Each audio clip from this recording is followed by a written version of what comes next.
Okay, try to do this reasonably quick here. I got some plasma cutting to do off of a Everlast 256. What the fuck is it?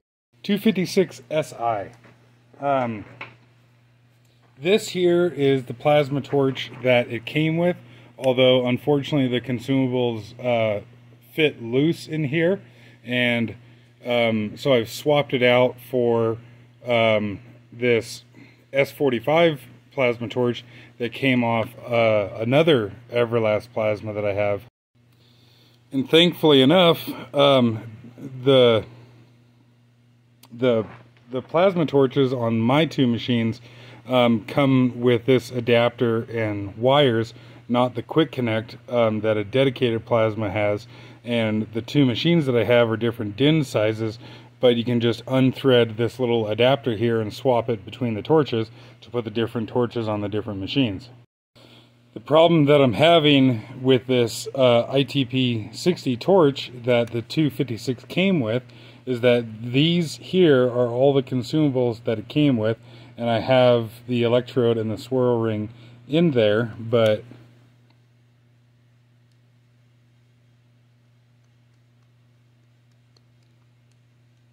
the nozzle and consumables are loose in this torch here. If I take these consumables, where's my flashlight? There it is. So these are all the same consumables that you just saw from the last clip and the last torch, now stuck into the s45 torch, and now we can see that everything is nice and tight, and life's all hunky-dory. So that's the reason I'm using this torch for this video. But I figured I would show the drag shield consumables that I got from George's Plasma. And just to hopefully not be too terribly confusing here, so everything in the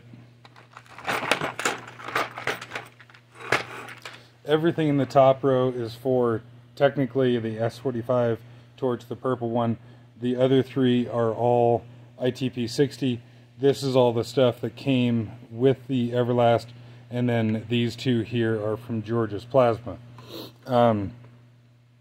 The reason that I wanted to get a drag shield for this torch is that if you just use the consumables as they come from Everlast or Harbor Freight or whatever other company uses the ITP60 torch, this copper nozzle is electrically live, and so if you were to touch the copper nozzle to the workpiece, you do no favors to the nozzle or the cut quality. And so they make these little standoff guides, one like this and one also like so. It's got some little wheels on it, and then you can, you know, roll up and down the workpiece. And then what you can also do from George's Plasma, I'm sure other people sell this stuff, but it seems like right now that's the best place to find it, near as I can tell. You can get these consumables that take a drag shield on the front of them like a plasma torch is supposed to have. And so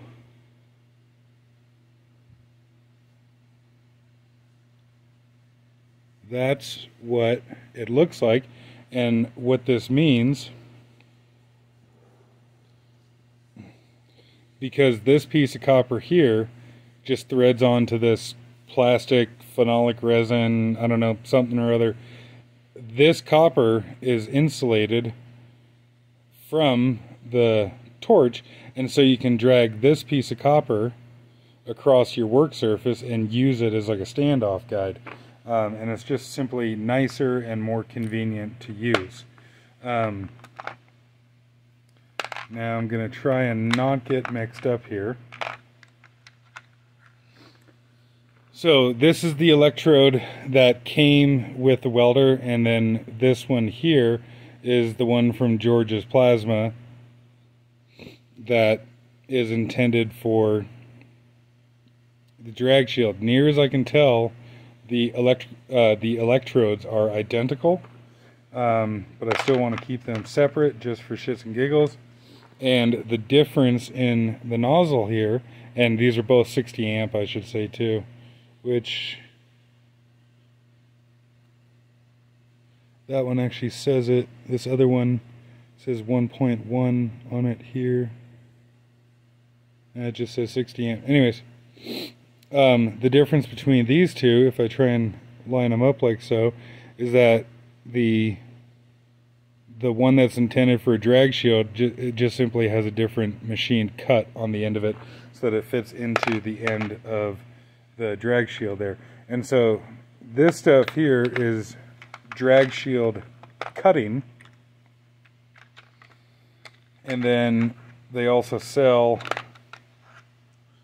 a drag shield gouging. And again, near as I can tell, the electrode is absolutely identical. The nozzle, however, has a bigger orifice in the end of it, and I think that's about the only thing that's different with it. You can see all the arcing inside of there. That was from the ITP60 torch that was loose. So I'm going to put the drag shield cutting consumables on this S45 torch, and we'll cut a piece of steel.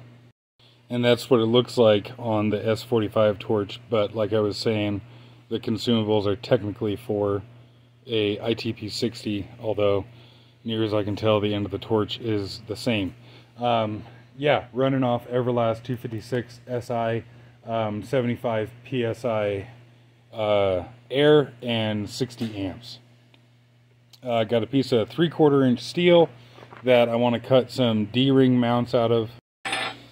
As far as some mounts, or pads, I guess I should say, that I can weld these to, so that if I was to rip this off of my backhoe or whatever, it would rip off of the pad and potentially damage the pad, and hopefully not do anything to the parent material on the backhoe. Now, like I was saying, this is 3/4 inch steel. If the steel is cold, the Everlast doesn't cut 3/4 really worth a shit, but I have a 350 degree temple stick, which is essentially like a crayon, if you will, that you can make a mark onto a piece of steel.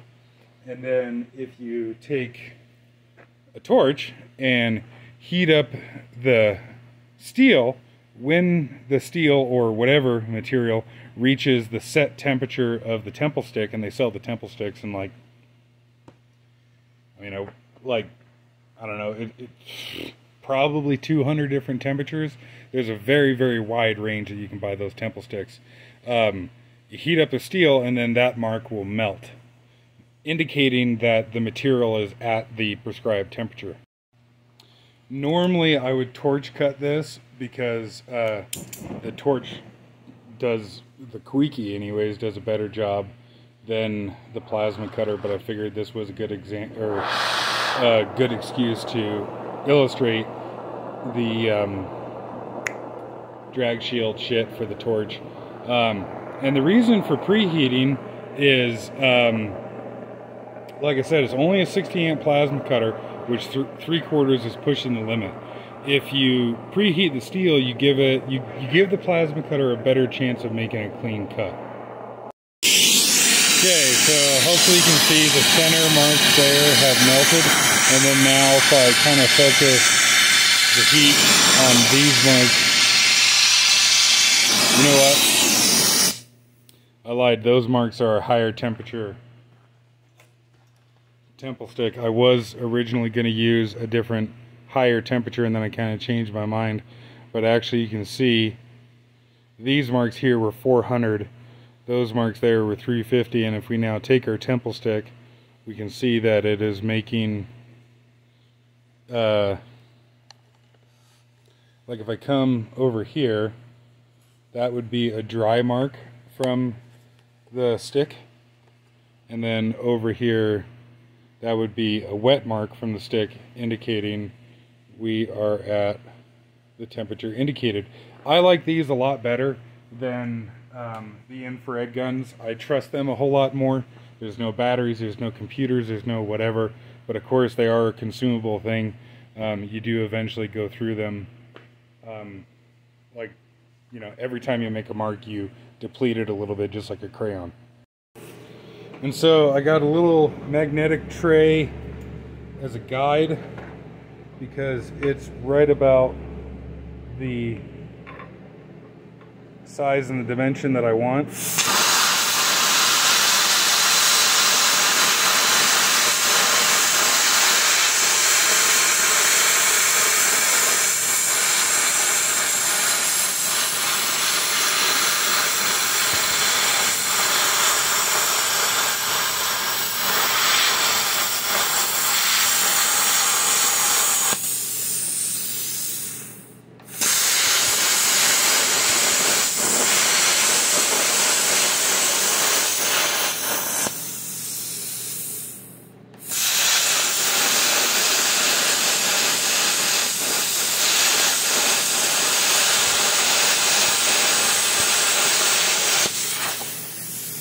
And so now I can actually touch the tip of the plasma torch to the material.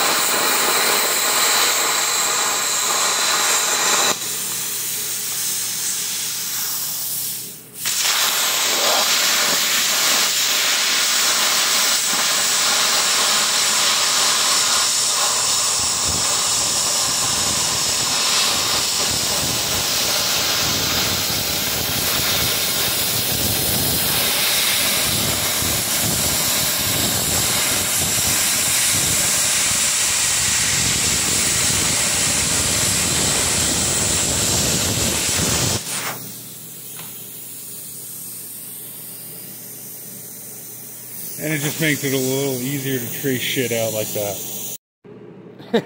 And so that is a dog shit cut compared to what the Quickie will do. But, you know, still not bad, I guess. And it, I don't know, beats doing it with an angle grinder or something. And so now that it's all nice and roasty toasty from those two cuts and the preheat, I guess we'll see how it does this. Whoops.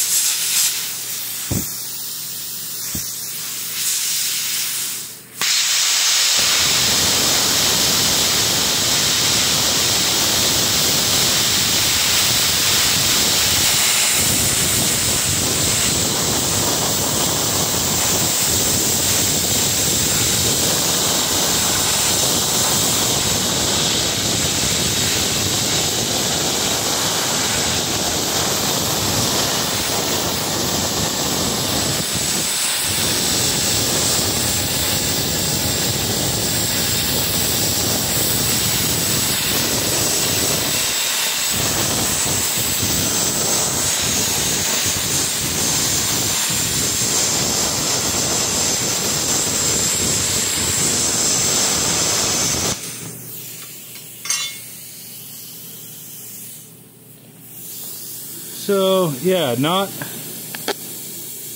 as nice as the Quickie.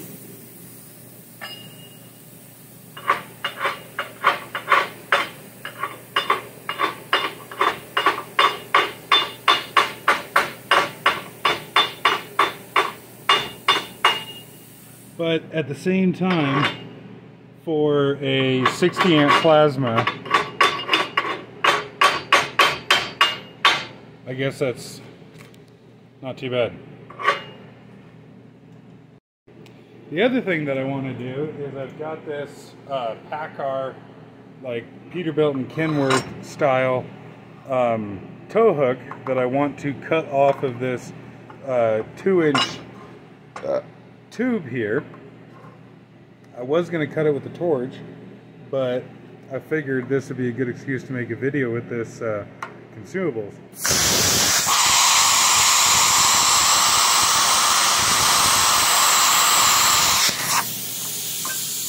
Wow!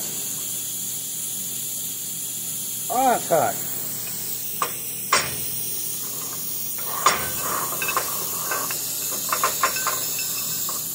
Suppose an intelligent person would hold it the other way.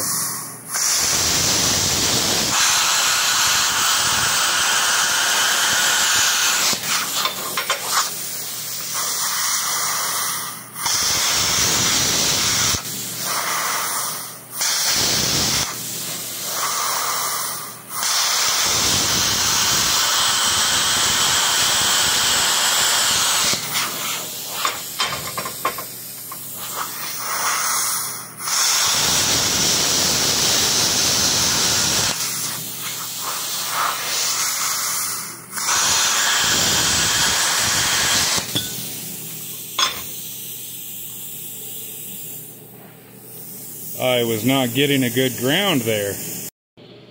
So I got the 2-inch square tube cut off of here, but now what do I do with this mess? Of course, there are several options.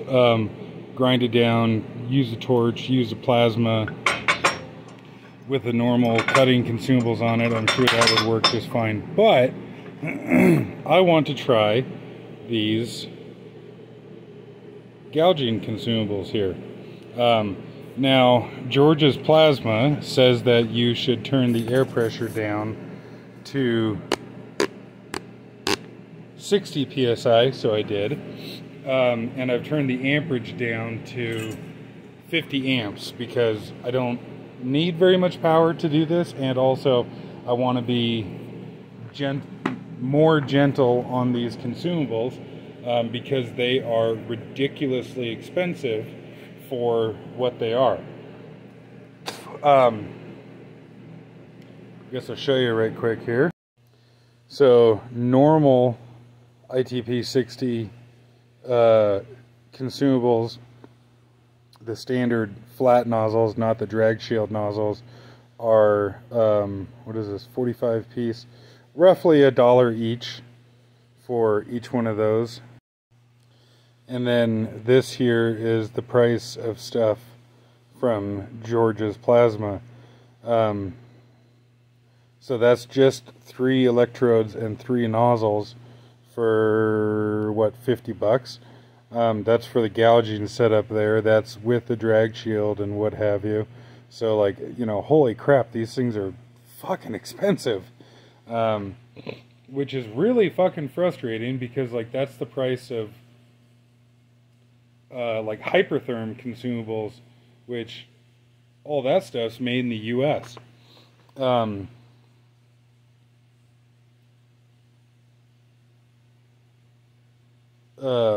Yeah, all the hypertherm, well, not all of it, but hypertherm has a good bit of manufacturing in the US.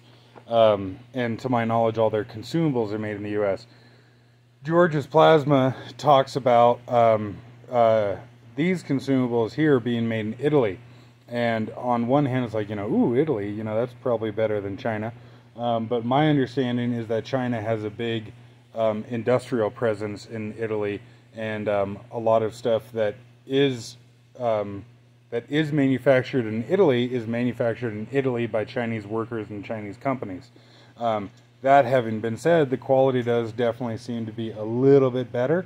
And, you know, Italy, China, anybody can make really good stuff. It's just, you know, oftentimes they don't. But I found this seller, and I haven't received these yet, so I can't speak to them. But I have found this seller here that sells these consumables that look to be the same as what come from George's Plasma for the shielded cutting nozzles for the ITP 60 torch. It hasn't come in yet.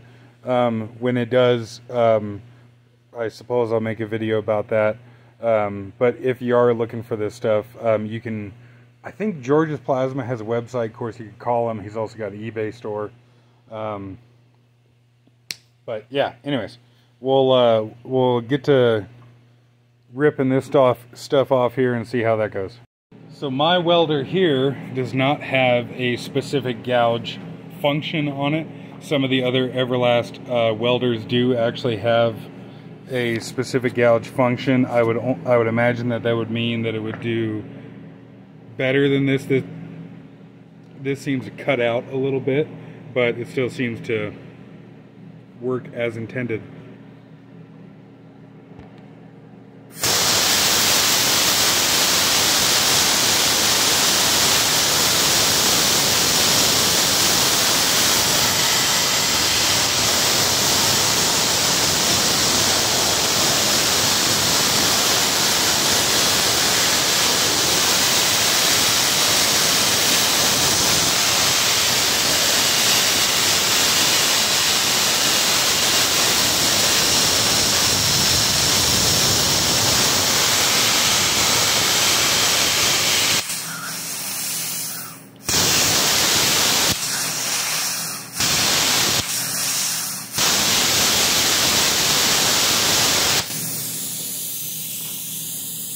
And I'm sure that you could do this with standard consumables, but this seems to have a like softer arc, if you will, that you can kind of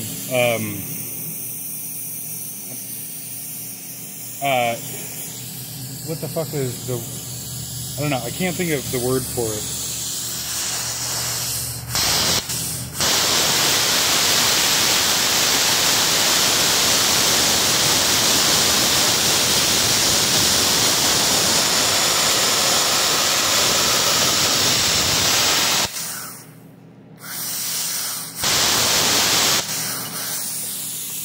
A more malleable arc, I guess you could say.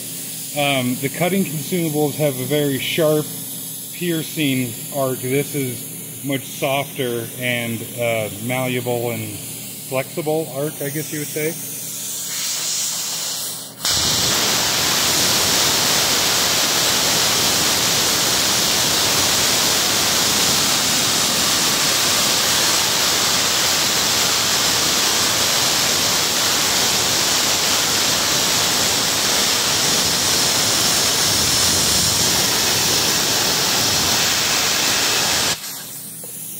And I am certainly no expert with this. I have more experience carbon arc gouging than I do with this, but still I'm able to do halfway decent with it, I guess.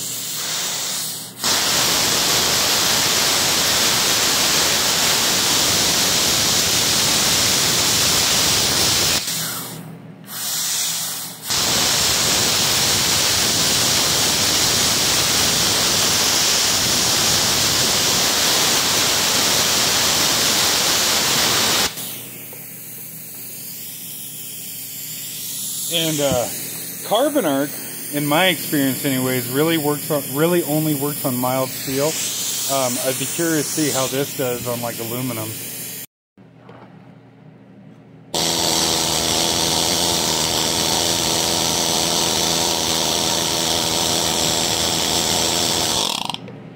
Oh, it's still hot. Okay, so now I got this 2-inch square stock that I want to cut down. I don't have a plasma cutter big enough to cut that. A lot of people don't. So I'm going to use a torch and we'll see how that goes.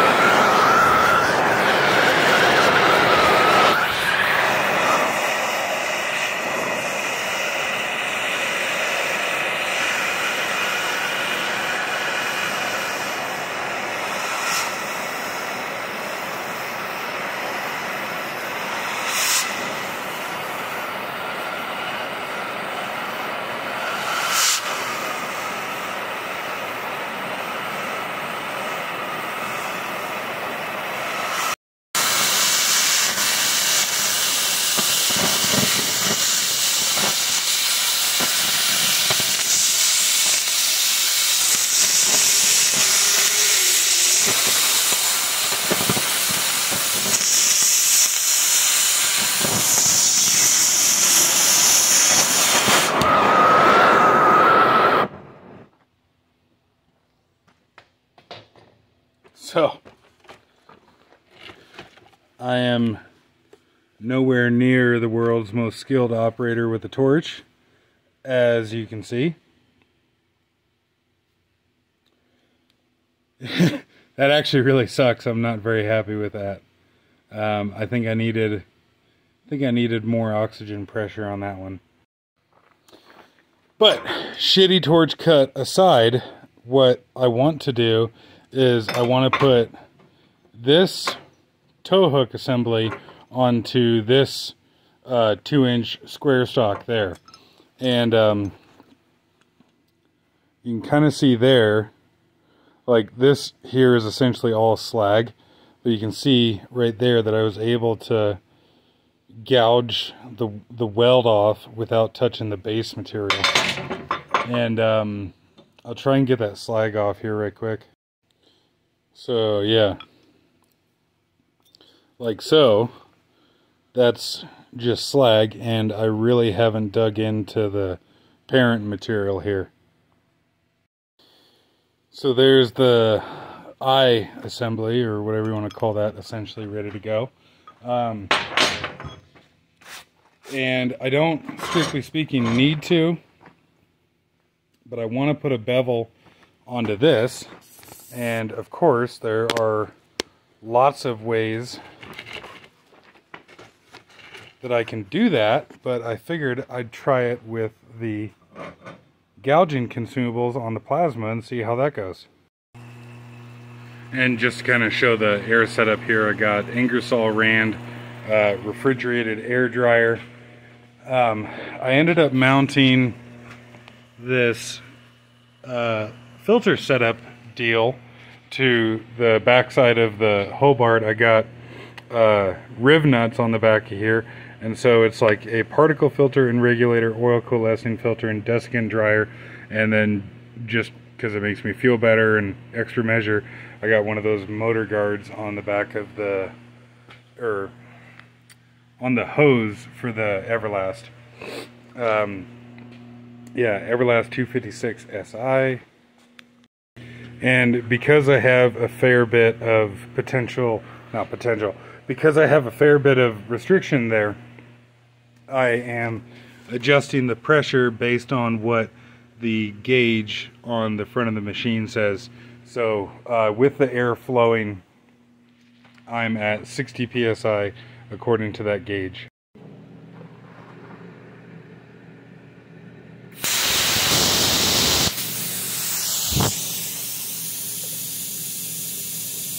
Still had my hood on grind mode there, and so yeah, this is with the gouging consumables.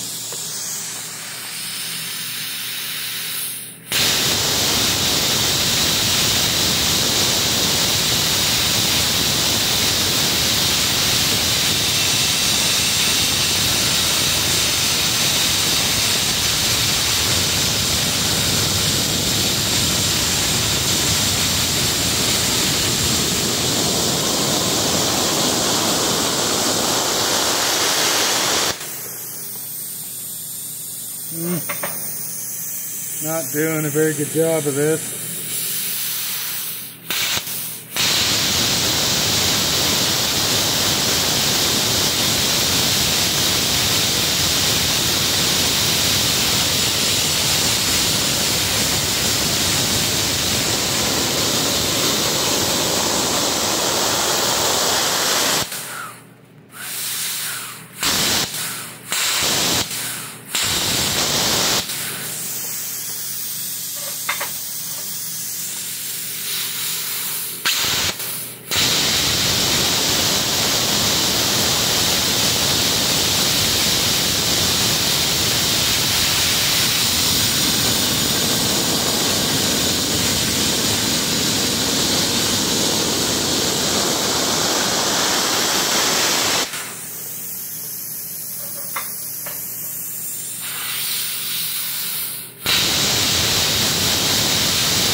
hindsight, maybe the cutting consumables would have been a better option for that, and I should have done like a more aggressive bevel on that, but too late now.